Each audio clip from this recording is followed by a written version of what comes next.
सो अब हम 8.3 पे आ गए हैं। इसमें दो नई चीज आई हैं, एक है complement and supplement, complementary and supplementary. मैं लिख देता हूँ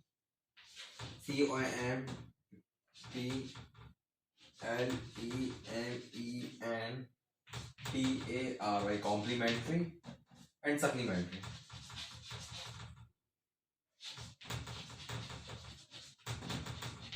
ठीक है, इसमें क्या है, दो लॉजिक्स है।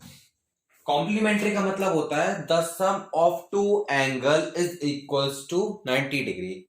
अगर कभी दो एंगल्स का सम 90 डिग्री होता है तो उनको बोलते हैं हम सप्लीमेंट्री। जैसे कि मान लो मेरे पास दो एंगल है, एक एंगल है 45 डिग्री का प्लस एक और एंगल है 45 डिग्री का। दैट मीन्स ये दोनों एंगल, यानी कि ये जो कॉम्प्लीमेंट्री एंगल होगा। फॉर एग्जाम्पल एक एंगल है मेरे पास 50 डिग्री का, एक एंगल है मेरे पास 40 डिग्री का, तो ये कॉम्प्लीमेंट्री हो गया। एक एंगल है मेरे पास 80 डिग्री का, एक एंगल है मेरे पास 10 डिग्री का। सीधी सी बात है, हमें दो एंगल्स का सम 90 डिग्री बनाना है। The sum of two angles is 90 degree, that it's called complementary. तो सेम ऐसा ये है सप्लीमेंट्री। सप्लीमेंट्री में क्या है, दो एंगल्स का सम 180 होना चाहिए। फॉर एग्जांपल मेरे पास एक एंगल है 160 डिग्री का और दूसरा एंगल है 20 डिग्री का, 70, तो this is called supplementary angle. एक एंगल है मेरे पास 150 का 60, 70, और दूसरा एंगल है मेरे पास 40 डिग्री का, तो ये एंगल्स का पेयर क्या लगाया जाएगा, सप्लीमेंट्री। समझ गए? ये समझ आ गया तो आपको 8.3 पूरी समझ आएगी। चलिए हम आगे बढ़ते हैं। जैसे कि फॉर एग्जांपल अगर एक और चीज बताना भूल गया, अगर मान लो मेरे पास एक एंगल है 75 डिग्री और मुझसे बोला गया है कि मुझे इसका कॉम्प्लीमेंट्री एंगल निकालना है। तो आप जानते हो कॉम्प्लीमेंट्री एंगल का फॉर्मूला क्या होता है, the sum of two angle is equals to the sum of two angle will be 90 degree. तो एक तो 75 है, तो दूसरा कितना होना चाहिए। आप क्या करोगे, इसको 90 से माइनस करके देख लोगे कितना आएगा, 75, 85, 90। तो अगर 90 में 75 गए तो कितना आएगा, 15। तो एक एंगल 75 का तो एक एंगल 15 का। सीधी सी बात है, आपके पास कोई भी एंगल दिया है, मान लो 60 डिग्री का एक एंगल है और आपसे बोला जाए कि आपको इसका कॉम्प्लीमेंट्री निकालना है, तो क्या करोगे आप 60 को उठा के 90 से माइनस कर दोगे तो आपका 30 आंसर आ जाएगा, यानी कि वो आपका दूसरा कॉम्प्लीमेंट्री एंगल था। सेम है आपको सप्लीमेंट्री के साथ भी करना है। मान लो आपके पास एक एंगल है 175 डिग्री का और आपसे बोला जाए इसका दूसरा सप्लीमेंट्री एंगल क्या होगा, तो आप क्या करोगे 175 डिग्री को 180 से माइनस कर देंगे। 175 आपके पास दिया है डिग्री और बोला है इसका कॉम्प्लीमेंट्री निकाल, तो क्या करना है आपको 180 से माइनस कर दिया, आंसर आ जाएगा। कितना आएगा,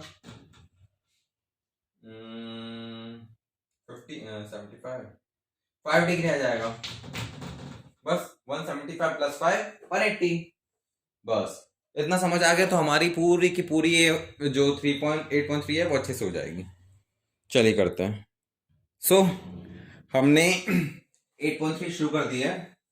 सो हमारा 8.3 का फर्स्ट क्वेश्चन क्या है, give the complement of each of the following. अब हमें कॉम्प्लीमेंट्स बताने, जैसे कि ए वाला है 75, अब हमें बताना है 75 का कॉम्प्लीमेंट क्या होगा, यानी 75 में ऐसा क्या ऐड करें जिससे 90 आ जाए। तो क्या करा मैंने, कॉम्प्लीमेंट ऑफ 75 क्या होगा, मैंने बताया था कॉम्प्लीमेंट मतलब होता है the sum of two angle will be 90 degree. तो 90 में से 75 गए तो 15 डिग्री आ गया आपका आंसर। तो 15 डिग्री आपका कॉम्प्लीमेंट हो गया दूसरा। उसी तरह ये डैश डैश का मतलब है आपको लिखना है, मैंने लिखा नहीं है टाइम बचाने के लिए, पूरा लिखना पड़ेगा आपको। कॉम्प्लीमेंट ऑफ 86 डिग्री, तो 86 डिग्री का कॉम्प्लीमेंट क्या हुआ, 90 माइनस 86 डिग्री किया तो 4 डिग्री आ गया। ठीक है, उसी तरह सी वाला कॉम्प्लीमेंट ऑफ 40 डिग्री, तो 90 माइनस 40 की तो 50 डिग्री आ गया। फोर्थ वाला आपको खुद से करना है। सेम ऐसे ही सप्लीमेंट्री वाला है। सेकंड क्वेश्चन क्या है, give the supplement of each of the following. तो अब जैसे 55 डिग्री है तो इसका सप्लीमेंट्री क्या होगा, सप्लीमेंट्री में 180 से माइनस करना है, कॉम्प्लीमेंट में 90 से माइनस करना है। तो supplement of 55 degree will be 180 degree minus 55 degree is equals to 125 degree. ये डिग्री का साइन बना दिया मैंने।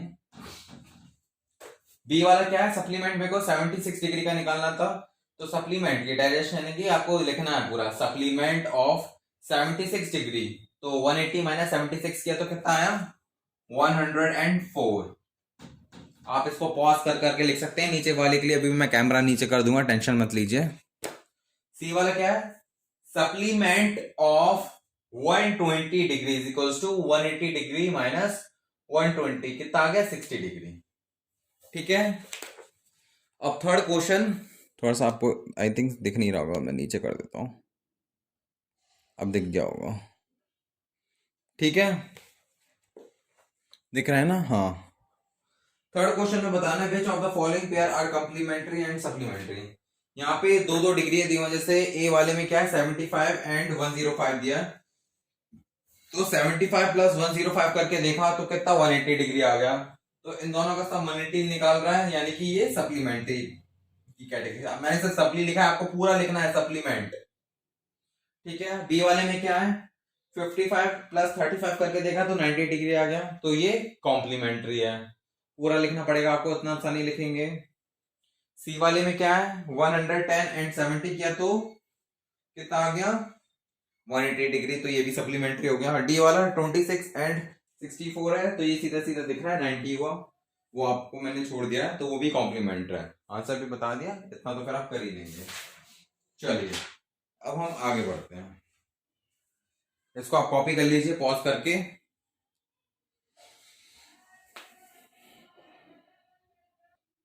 सो अब हमारा ये फोर्थ क्वेश्चन क्या है, in which of the following figure angle AOB and angle AOC are adjacent. आपको ये फिगर दिख रहा होगा टेक्स्ट बुक में, तो आप ये देखिए कि AOB और AOC एडजेसेंट किस में, जैसे कि मैं पहला फिगर बना देता हूं ऐसा, ठीक है, इसमें OABC है, तो देखिए AOB और AOC, इसमें OA कॉमन आ रहा है ना दोनों में, एंगल AOB और AOC हमें ये बताना, एडजेसेंट का मतलब होता है एक दूसरे से लगे होना, जैसे कि ये वो क्या है, ये इससे लगी हुई है, एडजस्ट है, जैसे कि ये है इससे लगा हुआ है, यानी कि इसमें ये जो बीच वाली लाइन कॉमन है, ये हाथ इससे एडजस्ट है, यानी कि ये बीच में कॉमन है। ठीक है ना, तो आपका जो ए नंबर वाला फिगर है ये आपका एडजस्टन है, यानी कि ओ ए कॉमन है, ए ओ बी और ए ओ सी में ओ ए कॉमन है ना, लेकिन बी वाले में नहीं हो रहा है, ए ओ बी और ए ओ सी, बी वाला थोड़ा सा अलग है, ए ओ बी थोड़ा छोटा एंगल बन रहा है और ए ओ सी उससे थोड़ा बड़ा एंगल बन रहा है, यहाँ पे ये दोनों एंगल सेम भी हैं। ठीक है, तो आपका ए वाला सही हो गया। ठीक है, ये फोर्थ का था। ठीक है, फिफ्थ क्वेश्चन में क्या पूछा गया है देखते हैं, name the pair of vertically opposite angle in the following. Vertically opposite angle का मतलब होता है, जैसे मान लीजिए दो रे आपस में काट रही हैं, वर्टिकली अपोजिट का मतलब होता है ये वाला एंगल ये वाले एंगल के बराबर होना, ये वाला एंगल ये वाले एंगल के बराबर होना, इसको बोलते हैं वर्टिकली अपोजिट एंगल। ठीक है, तो हमें ये बताना है name the pair of vertically opposite angle in the figure, तो हमें बताना है कौन सा एंगल किस एंगल के वर्टिकली अपोजिट है। तो फिफ्थ वाले में कौन सा एंगल किसका अपोजिट है, वर्टिकली अपोजिट एंगल फिफ्थ वाले में। आप टेक्स्ट बुक में फिगर देखिएगा अच्छे से, मैं लिख देता हूं यहाँ पे 1 2 3 4। ठीक है, और दूसरा वाला एंगल भी कुछ ऐसा ही है, सॉरी सीधी लाइन थी, ऐसा और ऐसा, 1 3 5 एंड 7। तो वर्टिकली अपोजिट तो कोई बता देगा, बहुत इजी कर दिया मैंने, 1 एंड 2 हो गया, एंगल 1 एंड एंगल 2, 3 एंड 4 होगा, 3 एंड 4 होगा। ठीक है, बी वाले में क्या है 1 और 3 हो गया, 1 एंड 3 हो गया, 7 एंड 5 हो गया। क्लियर है, ये आपका ए वाला हो गया, ये आपका बी वाला हो गया। सिंपल है। सिक्स्थ क्वेश्चन देखते हैं। सिक्स्थ में क्या बोला गया है? Check if the following show a linear pair. Linear pair का मतलब होता है, सिक्स्थ क्वेश्चन ये है, जैसे कि यहाँ पे एक लाइन है, मैंने सीधी नहीं बनाई, सॉरी। एक एंगल ये है और एक एंगल आपका ये है। आपको पता है ना एक चीज, तो ये पूरा एंगल कितने का होता है? 180 डिग्री का होता है। अगर मान लो ये एंगल 1 है, ये एंगल 2 है, अगर हम इस एंगल को यानी कि ये वाले एंगल को और इस वाले एंगल को ऐड करेंगे तो ये 180 डिग्री का हमें मेजरमेंट नहीं देगा क्या? अगर ये एंगल मान लो 60 है तो बचा हुआ कितना होगा? 180 माइनस 60 कर लो, 120, तो ये अपना 120 हो जाएगा। अगर ये 50 है तो ये अपना 130 हो जाएगा। ठीक है ना? समझ आ रहा है?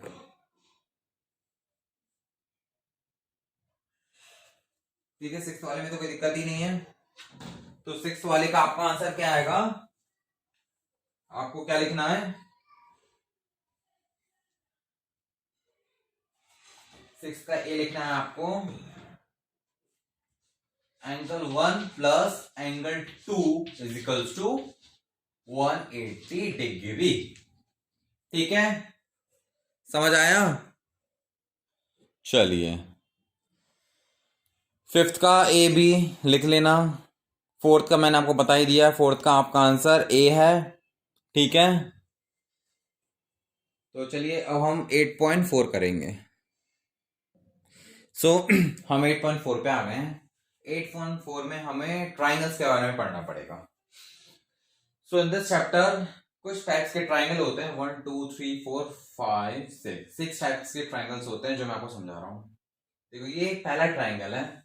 इस ट्राइंगल की क्वालिटी ये क्या है कि इस ट्राइंगल का नाम है एक्यूट एंगल ट्राइंगल। यानी कि इस ट्राइंगल की एक्यूट सब समझ गए होंगे कि इस एंगल के सारे एंगल्स 90 डिग्री से कम होंगे, लेस देन 90 डिग्री होंगे।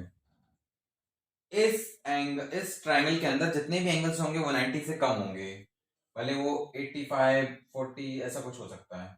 ये है obtuse angle triangle. Obtuse angle triangle की क्वालिटी है कि इसका एक एंगल 90 से ज्यादा होगा। अगर किसी भी ट्राइंगल का एक एंगल 90 से ज्यादा है तो समझ जाना वो ऑब्ट्यूस एंगल ट्राइंगल की कैटेगरी का है। ठीक है, angle triangle. Right angle triangle बहुत इजी है, सिंपल सी बात है। राइट एंगल ट्राइंगल में किसी भी ट्राइंगल का एक एंगल 90 डिग्री का होना बहुत जरूरी है, यानी कि वो right angle. Scale and triangle का मतलब ये हुआ कि इसके तीनों एंगल्स अलग अलग होंगे, 90 से कम भी हो सकते हैं, 90 ज्यादा हो सकते हैं, यानी कि इसमें कोई सिमेट्री नहीं है। ये वाला एंगल, ये वाला एंगल और ये वाला एंगल, तीनों एंगल अलग अलग एंगल्स के होंगे। तीनों एंगल्स इस ट्राइंगल के अलग अलग होंगे। स्केलन यानी कि इसका कोई हिसाब किताब नहीं है। Isosceles angle triangle. Isosceles angle triangle की क्वालिटी ये है, इसके जो दो एंगल्स होते हैं और दो इसकी साइड्स होती है वो सेम होती है, यानी कि ये ए बी सी होता तो इसकी A B is equals to A C होती और ये वाला एंगल इसके बराबर होती है, यानी कि angle A B C is equals to angle A C B, ऐसा हो जाता। इसमें दो चीज हो गई, A B is equals to A C था और angle A B C is equals to angle A C B, ये दो चीजें हो रही थी। और इक्वलेटरल ट्राइंगल का मतलब ये हुआ कि इसके तीनों जो एंगल्स होते हैं वो इक्वल होंगे, यानी कि मान लो ये 60 है, ये 60 है और ये 60 है।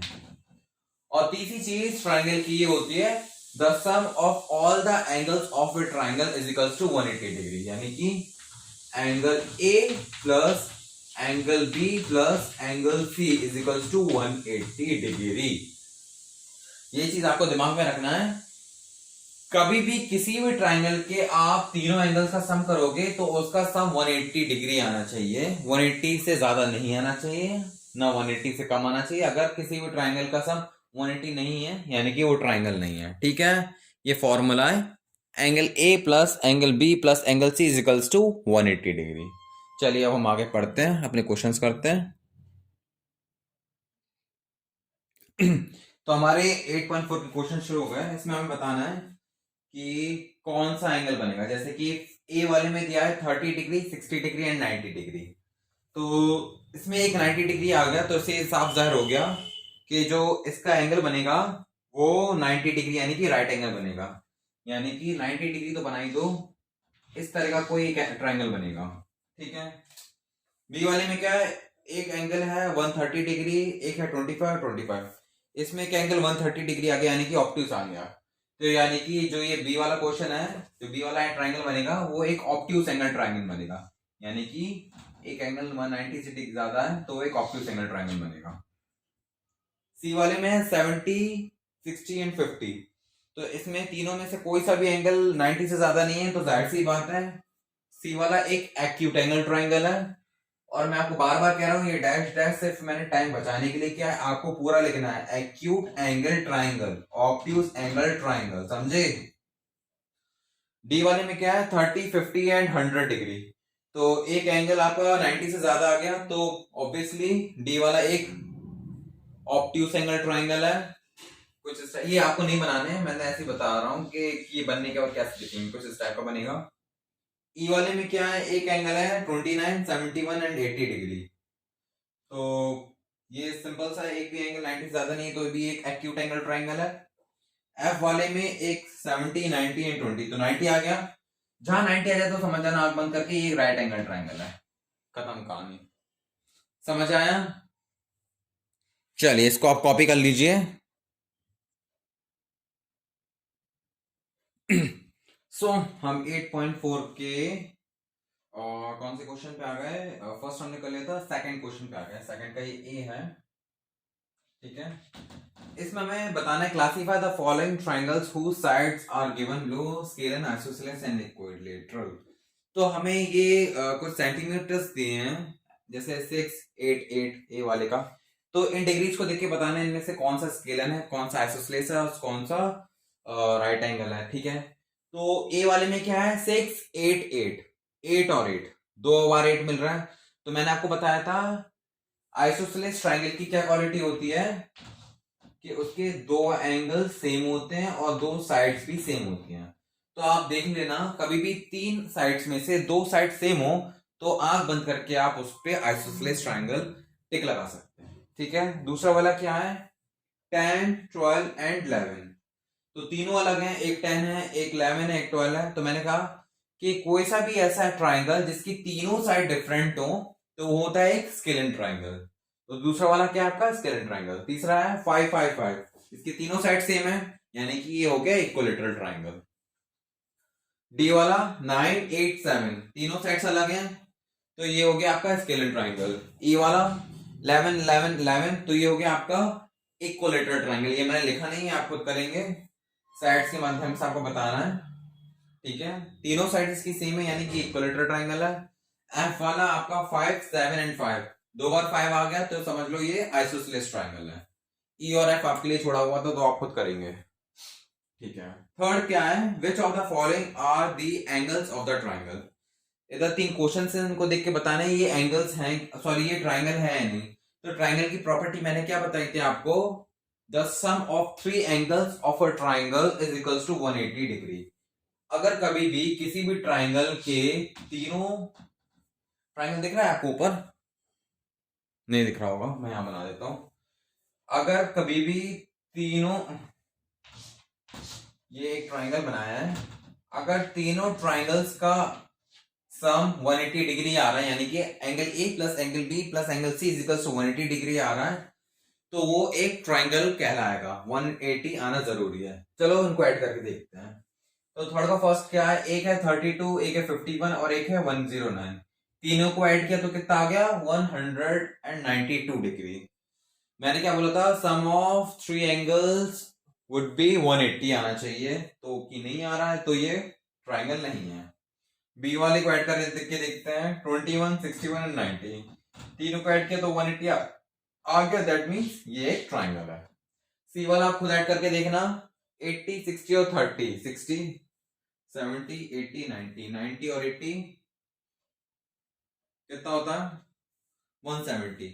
तो ये सी वाला भी ट्राइंगल नहीं है, 180 आना जरूरी था। ठीक है, चलिए फोर्थ क्वेश्चन क्या है। Two angles of a triangle are measures 92 degree and 28 degree, what is the measures of third angle. बहुत इजी है ये क्वेश्चन। क्या है आपको शायद समझ आ गया होगा। एक ट्राइंगल है, ठीक है, जिसके दो एंगल्स ऑलरेडी आपको दिए हुए हैं। एक है, ऐसा बना देता हूं 92 डिग्री, थोड़ा 90 से ज्यादा होगा। एक है 92 डिग्री, एक है 27 डिग्री। हमें तीसरा निकालना है। कौन नहीं निकाल पाएगा, हमें पता है। किसी भी ट्राइंगल के तीनों एंगल्स को हम ऐड करेंगे तो 180 आता है। तो आपको क्या करना है, इन दोनों एंगल्स को ऐड करके 180 से माइनस करा देना है। Measure of two angles equals to 92 degree and 28 degree. Measures of third angle, तो हमने क्या किया, तीनों का सम होता है 180, तो 92 प्लस 28 को ऐड करके 120 आ गया। 120 को 180 से डिवाइड माइनस किया तो 60 डिग्री आ गया। सो हमारा इस तरह से फोर्थ का आंसर आ गया। फिफ्थ नहीं करना आपको। चलिए अब हम करेंगे 8.5। सो अब हमारा 8.5 शुरू हो गया है, तो इसको प्लीज बहुत ही ध्यान से देखना, बहुत इंपॉर्टेंट है। इसमें क्या है, इसमें हमें सर्कल के बारे में डिस्कशन करेंगे। इसको बोलते हैं सर्कल, ठीक है, इसको हम पॉइंट बोलते हैं। जो कोई इतनी से इसको बोलते हैं आर, आर यानी कि रेडियस। रेडियस की मदद से हम सर्कल बना पाते हैं। जैसे कि मान लो मेरे पास 5 सेंटीमीटर की रेडियस है, तो मैंने कंपास में फंसाया तो मैं 5 सेंटीमीटर का ऐसे सर्कल बना लेता हूं। पॉइंट से कोई भी लाइन शुरू होती है और सर्कल के कहीं भी जाए, यहाँ यहाँ यहाँ, इसको रेडियस बोलते हैं। और इस पूरी लाइन को जो सर्कल के मिड पॉइंट से क्रॉस होती है, कोई भी लाइन जो सर्कल के मिड पॉइंट से क्रॉस हो जाए, उसको बोला जाता है डायामीटर। ठीक है, और सिर्फ इतनी सी को बोला जाता है रेडियस। समझ आया।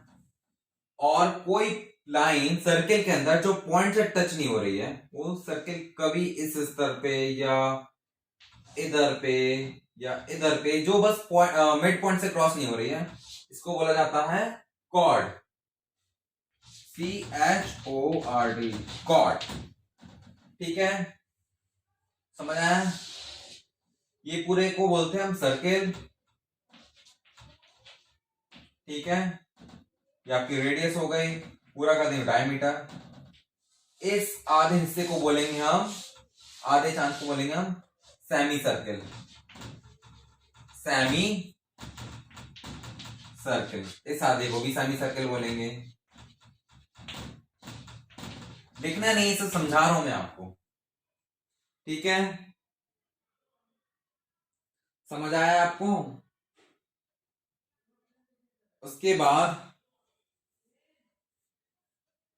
द रीजन बिटवीन टू, मान लो आपके पास एक ऐसा सर्कल है और इसके बाद एक और अंदर सर्कल है, सर्कल के अंदर सर्कल है, और ये सर्कल शेडेड है, ये पाथ है, पूरा फील्ड है। इस चीज को बोलेंगे हम एनुअस, ANNULUS, एनुअस, ANNULUS। ठीक है, ओके, समझ आया। और एक सर्कल है, इसका ये मिड पॉइंट है, और मिड पॉइंट से मान लो एक रेडियस ये है, एक रेडियस यहां से क्रॉस हो रही है। मतलब रेडियस तो सेम ही रहेगी, लेकिन हमने दो लाइन बना दिए, तो हम इतने से इससे क्या बोलेंगे, सेक्टर। सेक्टर, इसको बोलेंगे सेक्टर। तो ये था बेसिक हमारे ज्योमेट्री के सर्कल का। ठीक है, इसको लिखना नहीं, सिर्फ समझना था। और ज़्यादा है तो आप प्लीज़ ये वाला पेज ज़रूर पढ़ लेना। पेज नंबर 139 पे है, एक बार इसको पूरा रीडिंग मार लेना। ठीक है, ये बहुत इंपॉर्टेंट है अगर आपको 8.5 समझनी है तो ऐसा फिल द ब्लैंक्स, लेकिन करना ज़रूरी है। सो 8.5 के फिल द ब्लैंक्स आ गए हैं। A dash of a center is a line segment joining any 2 points on the circle is called chord. किसी सर्कल के अंदर कोई लाइन सेगमेंट ज्वाइन करती है, इसको क्या बोलते हैं? कॉर्ड बोलते हैं। मैंने क्या बोलता है, ये सर्कल है, इसका मिड पॉइंट है, और सर्कल के किसी भी दो साइड पे लाइन ज्वाइन करेगी, उसको बोलेंगे हम chord. The diameter of a circle divided into two semi circles.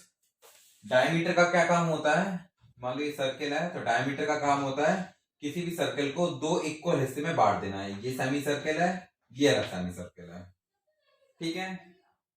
A dash of a circle is a region in the interior of the circle enclosed by an arc and a chord segment. ठीक है। A segment of a circle is a region in the interior of the circle enclosed by the arc or chord. जो हमारा circle है वो हम radius से बनाते हैं और अंदर के वाले को हम सेगमेंट बोलते हैं। The region between the two concentric circles is called its concentric circles। क्या बताया था मैंने? सर्कल के अंदर सर्कल है और इसके अंदर के रीजन को क्या बोलते हैं? एनुलस। बताया था मैंने आपको, लिख लेना। Fifth, a dash is the path of a point moving at the same distance from a fixed point in a plane circle।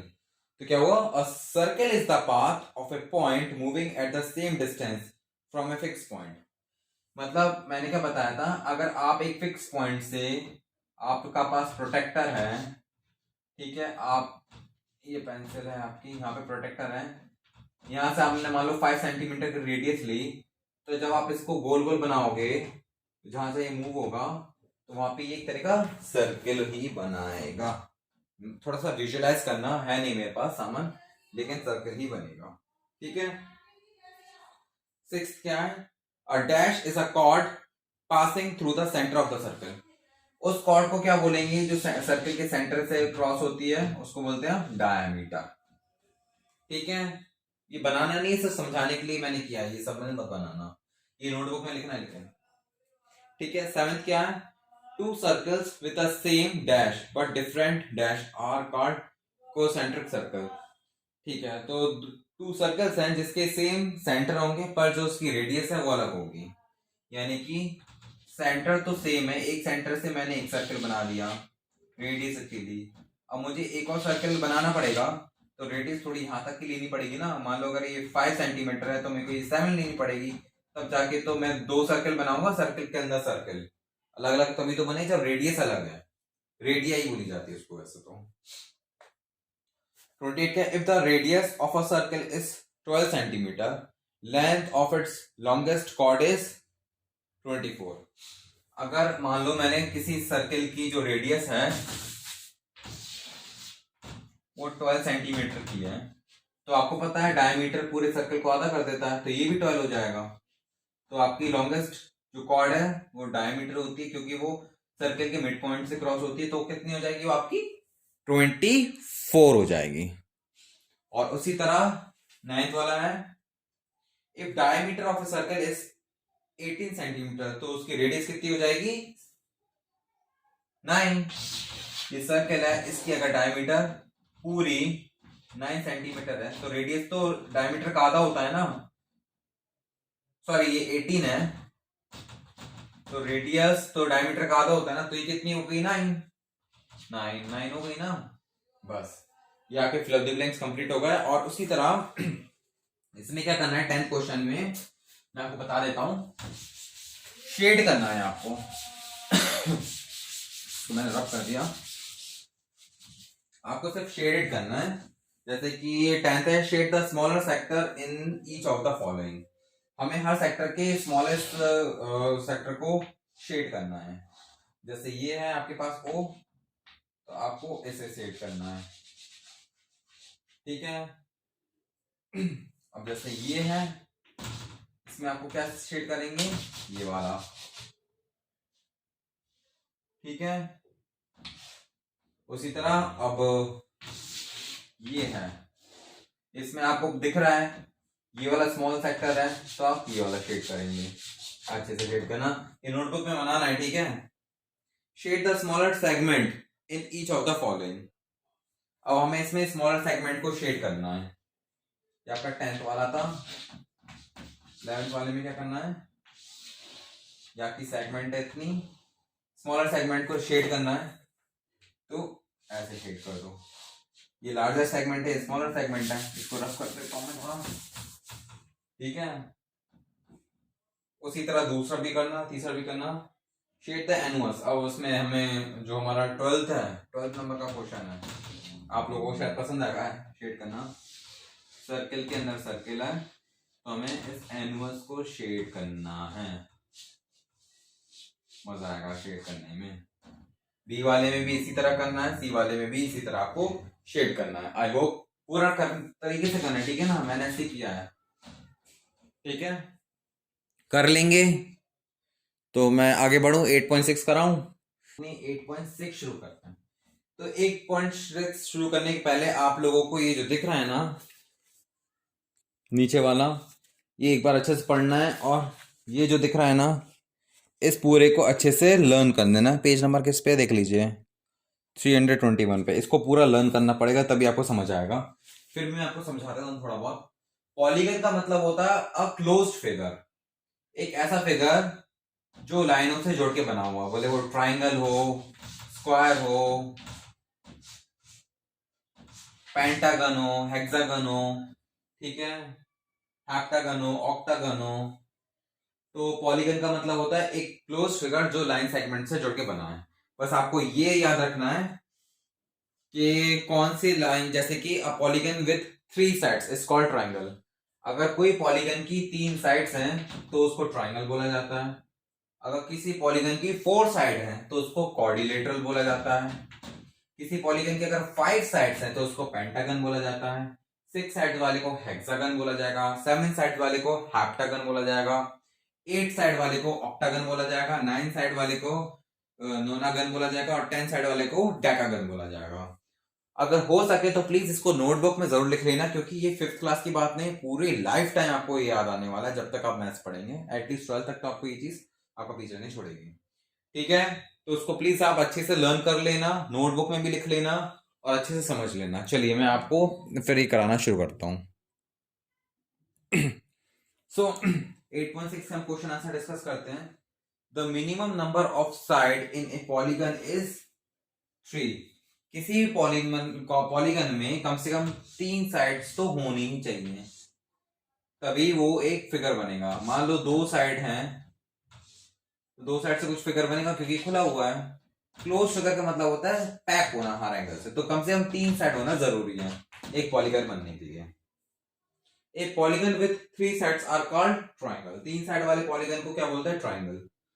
ये सारा सब कुछ वही है जो मैंने आपसे बोला था, ये लर्न कर लेना। ये अगर कर लिए तो ये फिल द ब्लैंक्स आ जाएंगे। A polygon with dash side is called quadrilateral. Quadrilateral वाले पॉलीगन को क्या में कितनी साइड्स होती हैं, 4 side. A polygon with 5 side is called pentagon. 5